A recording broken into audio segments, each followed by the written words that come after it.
بسم اللہ الرحمن الرحیم۔ عزیز دوستو، آج جس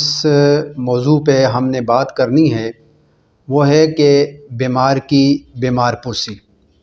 جب ایک انسان بیمار ہو جاتا ہے تو ہمیں اس کے پاس جب جا کر ہم اس کی بیمار پرسی کرتے ہیں تو اس میں اللہ رب العالمین انسان کو بڑا ثواب عطا فرماتا ہے۔ دیکھیں، بیمار پرسی دو طرح کی ہوتی ہے۔ ایک بیمار پرسی تو وہ ہوتی ہے کہ جو ہم رواجن جاتے ہیں کہ جی فلاں بندہ تو میرے فلاں رشتہ دار کی بیمار پرسی کے لیے آیا تھا، فلاں بندہ بیمار تھا یا میں بیمار تھا اور وہ مجھے پوچھنے کے لیے آیا تھا، لہٰذا میں اس لیے جا رہا ہوں۔ یا دوسرے کے اوپر جو ہے وہ جتانے کے لیے جاتا ہے کہ جی میں اس کی بیمار پرسی کے لیے جا رہا ہوں، رواجن جاتا ہے، رسمن جاتا ہے۔ حالانکہ یہ ساری باتیں غلط ہیں۔ جو ہمارا دین ہمیں کہتا ہے، جو نبی پاک صلی اللہ علیہ وآلہ وسلم نے ہمیں تعلیم دی ہے، اگر اس کے مطابق ہم کسی بھی مسلمان بھائی کی بیمار پرسی کے لیے جائیں گے تو انشاءاللہ اللہ کے ہاں ہمیں بڑا مرتبہ اور مقام ملے گا۔ چنانچہ جامع ترمذی میں اور سنن ابی داؤد میں یہ حدیث پاک آتی ہے، اور اس حدیث مقدسہ کے جو راوی ہیں وہ حضرت علی کرم اللہ وجہ الکریم ہیں۔ آپ فرماتے ہیں کہ نبی پاک صلی اللہ علیہ وآلہ وسلم کو میں نے یہ فرماتے ہوئے سنا ہے کہ جب کوئی مسلمان اپنے مسلمان بھائی کی صبح کے وقت عیادت کرتا ہے، وہ بیمار ہے اور صبح کے وقت اس کے وہ گھر میں جاتا ہے اور اس کی بیمار پرسی کرتا ہے، اس کی عیادت کے لیے جاتا ہے، تو فرمایا کہ شام تک 70,000 فرشتے اس بندے کے لیے کہ جو کسی بیمار کو پوچھنے کے لیے جاتا ہے، اس کی بیمار پرسی کے لیے جاتا ہے، تو 70,000 فرشتے اس کے لیے شام تک رحمت اور مغفرت کی دعا کرتے رہتے ہیں۔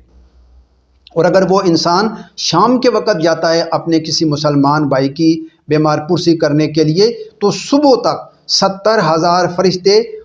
اس کے لیے جو ہے وہ رحمت اور مغفرت کی دعا کرتے رہتے ہیں۔ تو کتنا بڑا مرتبہ اور مقام ہے اس انسان کا کہ جو اپنے ایک مسلمان بھائی کی عیادت کے لیے جو ہے وہ جاتا ہے۔ لیکن آج ہم یہ سمجھتے ہیں کہ چلو یار وہ فلاں بندہ مجھے پوچھنے کے لیے آیا تھا تو میں بھی اس کے لیے پوچھنے کے لیے چلے جاؤں۔ نہیں، بلکہ آپ اللہ کی رضا کے لیے جائیں، اور جب آپ اللہ کی رضا کے لیے جائیں گے تو آپ اندازہ فرمائیں کہ 70,000 فرشتے آپ کے لیے رحمت اور مغفرت کی جو ہے وہ دعا کرتے رہتے ہیں۔ اسی طریقے کے ساتھ احمد میں یہ حدیث پاک آتی ہے، اور اس حدیث مقدسہ کے جو راوی ہیں وہ حضرت انس رضی اللہ تعالی عنہ ہیں۔ آپ فرماتے ہیں کہ نبی پاک صلی اللہ علیہ وآلہ وسلم نے ارشاد فرمایا کہ جس نے اچھا وضو کیا اور محض ثواب حاصل کرنے کی غرض سے اپنے مسلمان بھائی کی عیادت کی تو اس کو 60 برس کی مسافت کے فاصلے پر دوزخ سے جو ہے وہ دور کر دیا جائے گا۔ تو آپ اندازہ فرمائیں کہ 60 برس اتنا انسان سفر کرے تو اتنا اللہ پاک اس کو جہنم سے جو ہے وہ دور کر دے گا۔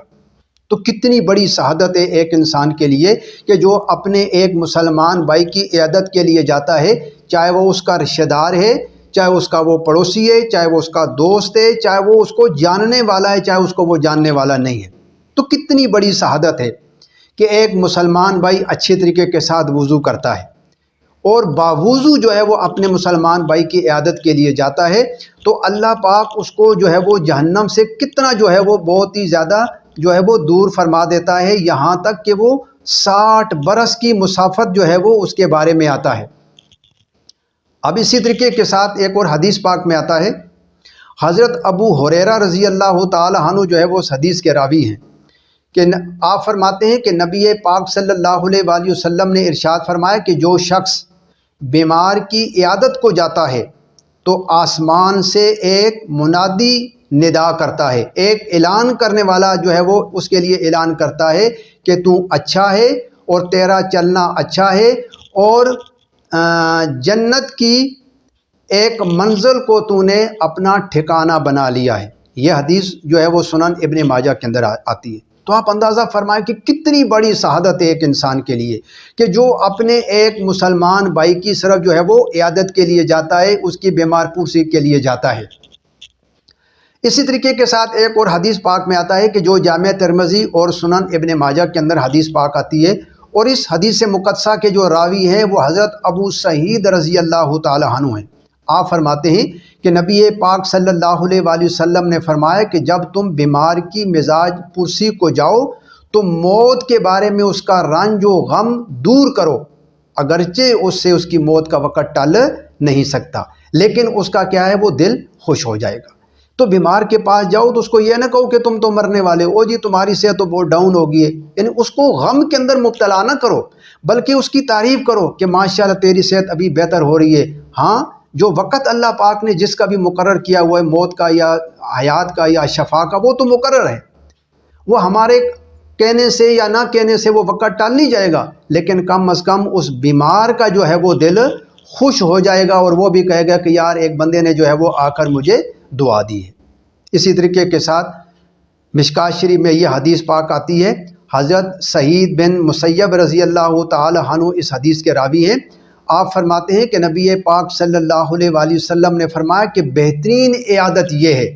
کہ مزاج پرسی کے بعد فوراً اٹھ کر انسان چلا جائے، یہ نہیں کہ بندہ کہے چلو یار ابھی کھانے کا ٹائم ہے تو کھانے کے ٹائم جاؤں گا، اس کی بیمار پرسی بھی کر لوں گا، اس کے گھر سے کھانا بھی کھا لوں گا، ابھی ناشتے کے ٹائم جاؤں گا اور ناشتہ بھی اس کے گھر سے کر لوں گا اور اس کی بیمار پرسی بھی ہو جائے گی۔ نہیں، بیمار کو تکلف میں ڈالنے کی ضرورت نہیں ہے، بس آپ گئے، جا کر اس کو سلام کرو، اس کی عیادت کرو، اس کے لیے اچھی دعا کرو، اس کی صحت یابی کے لیے دعا کرو، اس کے غم کے اندر اپنے آپ کو شریک کرو، اور بس تھوڑی دیر اس کے پاس بیٹھو اور اس کو دعائیں دیتے ہوئے وہاں سے اٹھ جاؤ۔ آپ صلی اللہ علیہ وسلم نے فرمایا یہ بہترین عیادت ہے۔ ظاہر ہے کہ جب آپ اس کے پاس بیٹھے رہیں گے تو لازماً وہ انسان جو ہے وہ تکلف کے اندر پڑ جائے گا، وہ آپ کے لیے کچھ نہ کچھ انتظام کرنا ہے اس کے لیے ضروری ہو جائے گا، وہ مجبور ہو جائے گا۔ حالانکہ یہ کوئی بڑی بات نہیں ہے اگر ایک انسان کسی کے لیے کوئی اہتمام کرتا ہے، لیکن کسی کو تکلف کے اندر ڈالنے کی ضرورت نہیں ہے۔ ایک وہ بندہ پہلے سے بیمار ہے، وہ بندہ پہلے سے کمزور ہے، تو دوسرا اس کے اوپر ہم بھی بوجھ بن جائیں۔ بہترین عیادت یہ کہ آپ کسی وقت بھی اس کے پاس جائیں، اور کوشش کریں کہ ایسے وقت جائیں کہ جہاں اس کے آرام کا ٹائم نہ ہو، ایسے وقت نہ جائیں کہ وہ کھانے پینے کا ٹائم ہو، ایسا وقت ہو کہ آپ اس کے پاس جائیں، بس تھوڑی دیر اس کے پاس بیٹھیں، اس کی عیادت کریں اور اس کو دعائیں دیں، اور وہاں سے اس کو سلام کرتے ہوئے وہاں سے آپ نکل آئیں۔ تو آپ اندازہ فرمائیں کہ ایک مسلمان جب دوسرے مسلمان کی بیمار پرسی کے لیے جاتا ہے، اس کی عیادت کے لیے جاتا ہے، تو اللہ پاک اس کے اوپر کتنا کرم فرماتا ہے۔ تو بے حیثیت مسلمان ہمارا دین ہمیں یہ تعلیم دیتا ہے، ہمارا مذہب ہمیں یہ تعلیم دیتا ہے، ہمارا پیارا محبوب صلی اللہ علیہ وآلہ وسلم، ہمارے نبی پاک صلی اللہ علیہ وآلہ وسلم کی ہمیں جو ہے یہ تعلیم ہے، یہ کسی اور مذہب کے اندر یہ تعلیم نہیں ہے۔ تو کتنا پیارا ہمارا مذہب ہے کہ ہم اپنے بھائی کو پوچھنے کے لیے جاتے ہیں، اللہ کی رضا کے لیے جاتے ہیں، تو اللہ پاک ہمیں جہنم سے کتنا دور کر دیتا ہے۔ اللہ کی رحمت کے فرشتے جو ہے وہ ہمارے لیے مغفرت کی دعا کرتے رہتے ہیں، تو اس سے بڑھ کر ایک انسان کے لیے اور کیا سعادت ہو سکتی ہے۔ تو دعا ہے کہ رب قدوس ہم سب کو ان احادیث مقدسات پر عمل کرنے کی توفیق عطا فرمائے، اور اپنے بیمار بھائی کی بیمار پرسی کرنے کی جو ہے وہ توفیق عطا فرمائے۔ اللہ پاک جو ہے وہ ہم سب کا حامی و ناصر ہو۔